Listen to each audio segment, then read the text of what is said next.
I'm Katrina vanden Heuvel, editor and publisher of The Nation. I grew up with a father who was deeply engaged in electoral politics.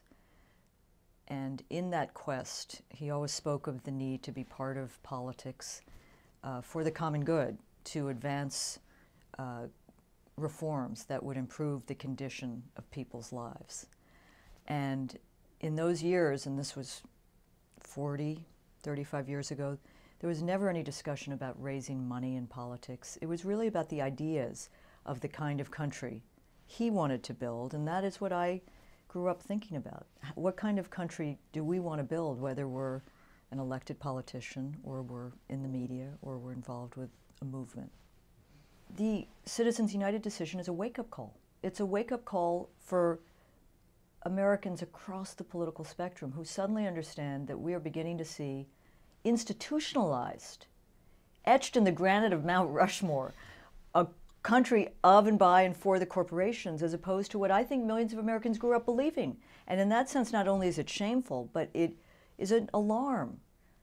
It's like a Paul Revere in reverse. It's running through the streets of America saying corporations are going to be in control, and I think that should wake up all the citizen Paul Reveres.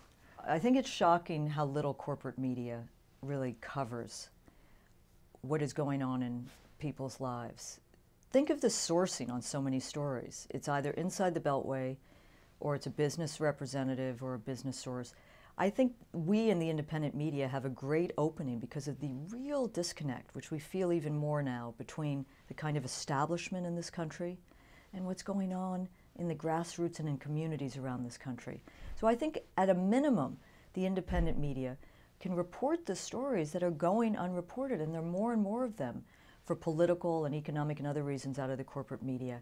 I think to shine a light on abuses of power, corporate abuses of power, on the money trail, making those direct connections between the corporate money in the system and why a mother has unsafe toys for her kid, or might have problems with unsafe food, or why miners are being killed in West Virginia, or why the water in the Gulf is so polluted, to really bring home how the money is affecting people's lives and experiences.